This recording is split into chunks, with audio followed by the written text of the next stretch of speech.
رميت ولكن الله رمى.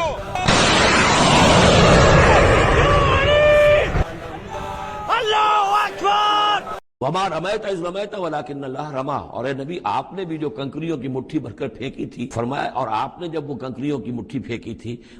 ما رمیت اذ رمیت، آپ نے نہیں پھینکی تھی، ولکن اللہ رما، یہ تو اللہ تعالیٰ نے پھینکی تھی. ابھی لاسٹ ویڈیو کے اندر ہی میں نے آپ کو بتا دیا تھا کہ امریکہ خود ہی اعتراف کر چکا ہے کہ وہ ایران کے خلاف یہ جنگ ہار چکا ہے.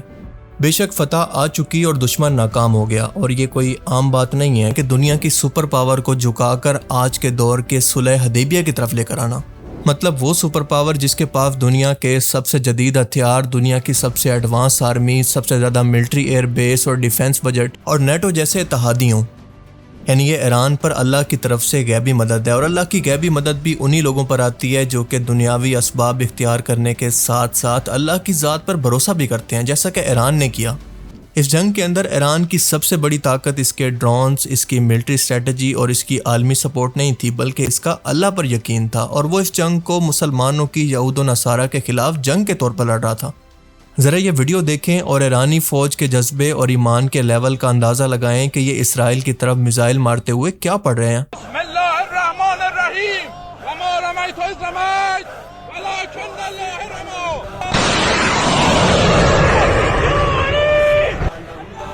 الله أكبر. ما رمیت اذ رمیت، آپ نے نہیں پھینکی تھی، ولکن اللہ رما، یہ تو اللہ تعالیٰ نے پھینکی تھی. ہاتھ ہے اللہ کا، بندہ مومن کا ہاتھ.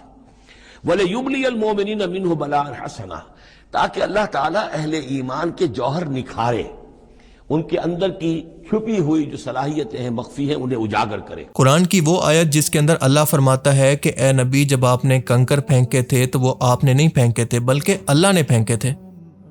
آپ سب جانتے ہیں کہ غزوہ بدر کے اندر کفار مکہ کی 1000 کی تعداد کے سامنے 313 صحابہ تھے، جن کے پاس نہ تو پورے ہتھیار تھے اور نہ ہی سواریاں. اب بظاہر تو دنیاوی طور پر دونوں لشکروں کا کوئی مقابلہ ہی نہیں تھا، لیکن پھر بھی ان لوگوں کا یقین اللہ پر تھا. اور اس جنگ سے پہلے رسول اللہ صلی اللہ علیہ وسلم نے رو رو کر اللہ سے دعا کی تھی کہ آج اگر یہ مٹھی بھر جماعت تیری ہلاک ہو گئی تو اے اللہ قیامت تک تیرا کوئی نام لیوا نہیں ہوگا. اور اسی دعا کے بعد اللہ تعالیٰ نے فرشتوں کے ذریعے غیبی مدد کی خوشخبری دی.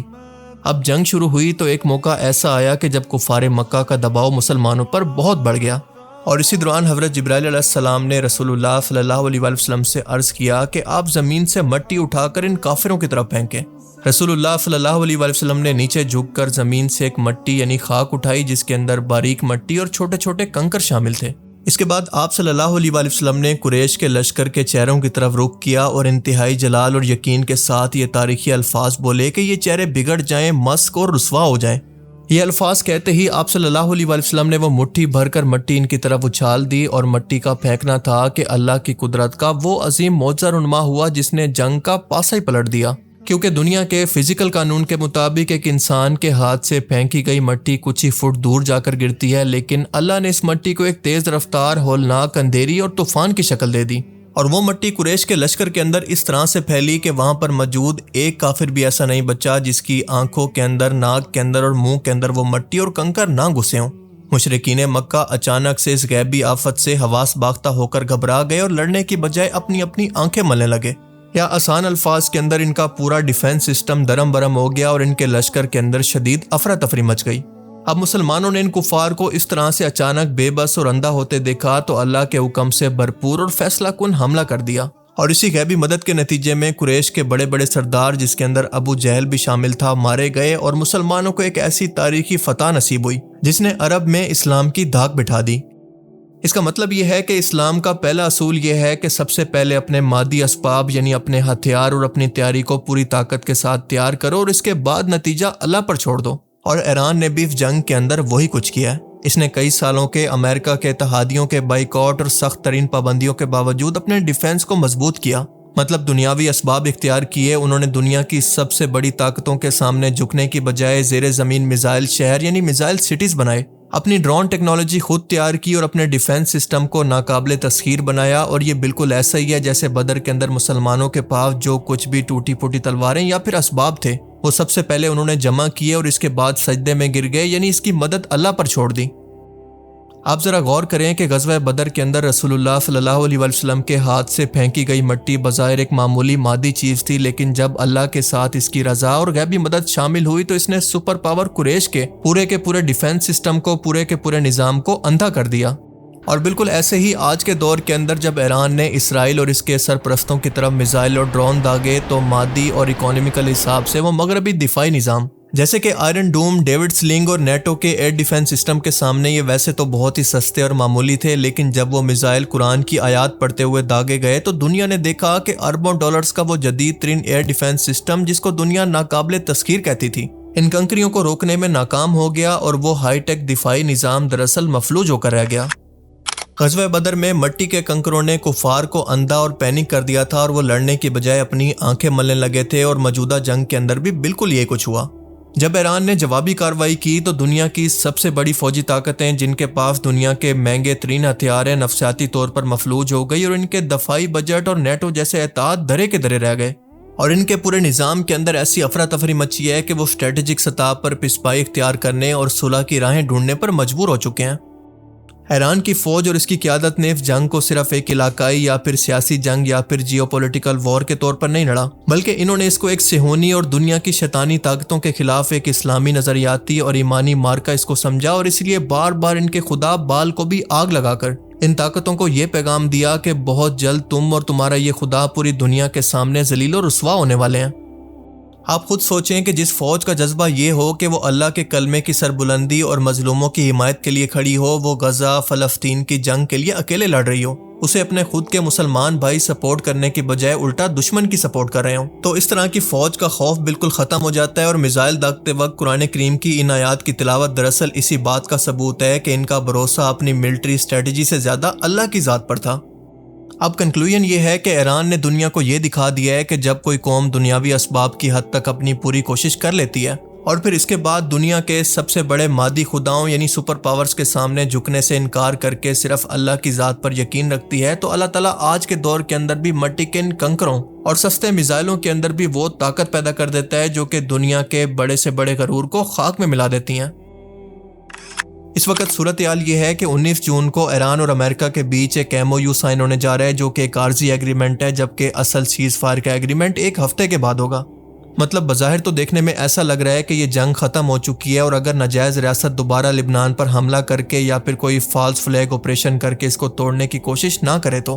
اور اس کی آبویس وجہ یہ ہے کہ اس ڈیل کے اندر سے اس ناجائز ریاست کو دودھ میں سے مکھی کی طرح نکال کے پھینک دیا گیا۔ گجب بے عزتی ہے۔ مطلب جس ملک نے جنگ شروع کی تھی جو کہ اس کا ماسٹر مائنڈ تھا، اس سے اس معاہدے کے بارے میں کچھ پوچھا تک نہیں گیا۔ آپ کو یاد ہوگا کہ ابھی کچھ ہی دن پہلے امریکہ نے آخری کوشش کی تھی کہ چائنا وزٹ کر کے چائنا کو کسی طرح سے ایران کی مدد کرنے سے روکا جائے کہ وہ ایران کو اپنی satellite support, air defence system کی سپورٹ نہ دے اور اپنے ہتھیار بھی نہ بیچے، اور اس کے بدلے میں وہ اپنے ساتھ امریکہ کے امیر ترین بزنس مین کو لے کر گیا تھا جس کے اندر بلیک راک کے مالک اور ایلون مسک بھی شامل تھا۔ اور ٹرمپ نے چائنا کے اندر انویسٹمنٹ کی آفر بھی کی تھی، لیکن چائنا اس کے ٹریپ میں بالکل نہیں آیا۔ مطلب چائنا نے صاف کہا کہ یہ جو تم نے بے تکی جنگ شروع کی ہوئی ہے پہلے اس کو ختم کرو، تبھی اس کے بارے میں آگے بات ہوگی۔ اب دیکھیں، آپ سب کو پتہ ہے کہ امریکہ کے جو ایئر ڈیفنس سسٹم کے میزائل ختم ہو چکے ہیں جن کو بنانے کے لیے گیلیم میٹل چاہیے جو کہ صرف چائنا ہی ایکسپورٹ کرتا ہے پوری دنیا کو، وہ ایکسپورٹ چائنا نے بند کر رکھی ہے۔ اور اس کے علاوہ امریکہ کی بیسز گلف کے اندر تباہ ہو چکی ہیں، ان کی اکانومی سفر کر رہی ہے، ان کے لیے حالات دن بدن خراب ہوتے جا رہے ہیں۔ تو آپ خود سوچیں کہ ان کے پاس جنگ بندی کے علاوہ کیا آپشن باقی رہ گیا تھا۔ اب ویسے تو ٹرمپ کئی بار سیز فائر کا اعلان کر چکا ہے، ڈیل کا اعلان بھی کر چکا ہے اور بار بار اس کو توڑ بھی چکا ہے، کیونکہ اس طرح سے وہ خود کو اور اپنی فیملی کو سٹاک مارکیٹ سے پیسہ بنا کر دے رہا ہے۔ لیکن اب کی بار کیونکہ ایران نے بھی اس ڈیل کو کنفرم کیا ہے، اسی وجہ سے دنیا اس کو سیریس لے رہی ہے۔ آپ جانتے ہیں کہ جو ملک اپنی شرطوں پر جنگ بندی کرے، اپنی شرطیں منوا کر جنگ ختم کرے، تو اسی کو فاتح کہتے ہیں۔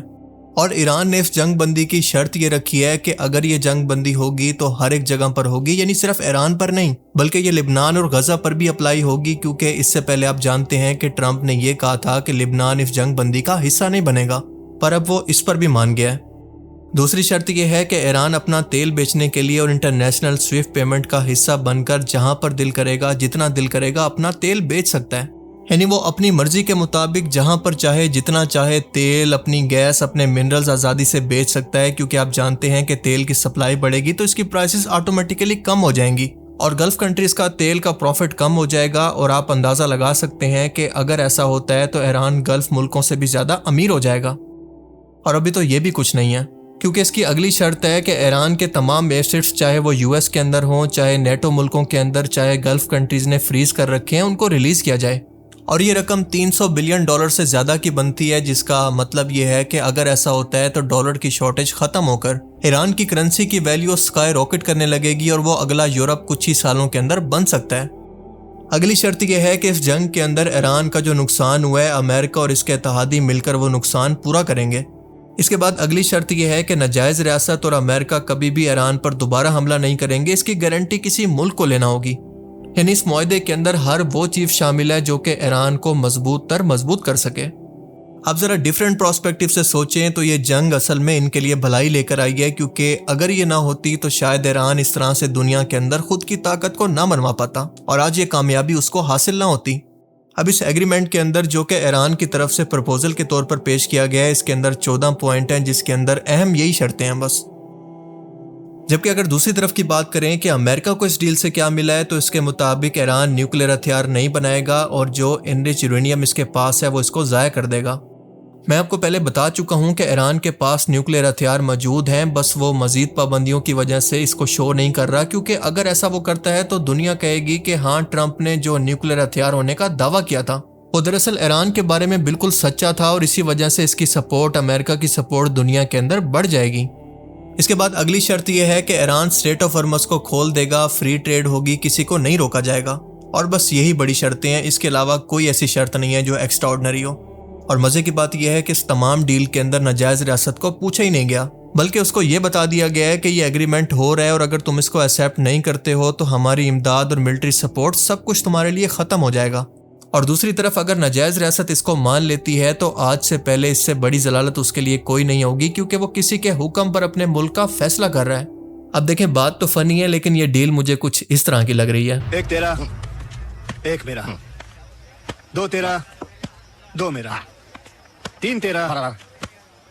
تین میرا، 50-50 برابر۔ مطلب وہ اسٹریٹ آف ہرمز جو کہ جنگ سے پہلے کھلی تھی، وہ نیوکلیر ہتھیار جو کہ ایران نے دنیا کے سامنے بنانے کا دعویٰ ہی نہیں کیا تھا، اور وہ جنگ جو کہ ہوئی نہیں تھی اور اس کا امریکہ کو نقصان بھی نہیں ہوا تھا، وہی سب کچھ پہلے جیسا کرنے کے بدلے ایران کو وہ سب کچھ مل گیا جو کہ اس کے پاس نہیں تھا، اور اس کے بدلے میں امریکہ کو کچھ ملنا تو دور کی بات، الٹا ہرجانہ بھی دینا پڑ رہا ہے، اور اس کے علاوہ دنیا میں بے عزتی الگ ہوئی ہے۔ مطلب یہ امریکہ کی تاریخ کی سب سے بڑی ہار ہے، کیونکہ ایسی کوئی جنگ آج تک امریکہ کے اندر نہیں ہوئی جس کے اندر اس کو معاوضہ دینا پڑے۔ اور رائٹرز کی خبر کے مطابق امریکہ نے $3 بلین مذاکرات سے پہلے ہی یو اے ای کے ذریعے ایران کو بھجوا بھی دیا ہے، جبکہ ٹرمپ اور یو اے ای اس خبر کا انکار کر رہے ہیں، جو کہ بالکل آبویس سی بات ہے کہ ان کو اپنی دنیا کے اندر عزت بھی تو بچانی ہے، اور ویسے بھی اتنا بڑا خبر رساں ادارہ بنا ثبوت کے اس طرح کی کوئی خبر چھاپتا ہی نہیں ہے، اس کے پیچھے بہت زیادہ ثبوت موجود ہوتے ہیں، اس لیے بات تو سچ ہے، لیکن بات ہے رسوائی کی۔ باقی آپ اس ویڈیو کے بارے میں کیا سوچتے ہیں؟ اپنی قیمتی رائے کا اظہار کمنٹ سیکشن میں ضرور کیجیے گا۔ Thanks for watching this video. Allah حافظ۔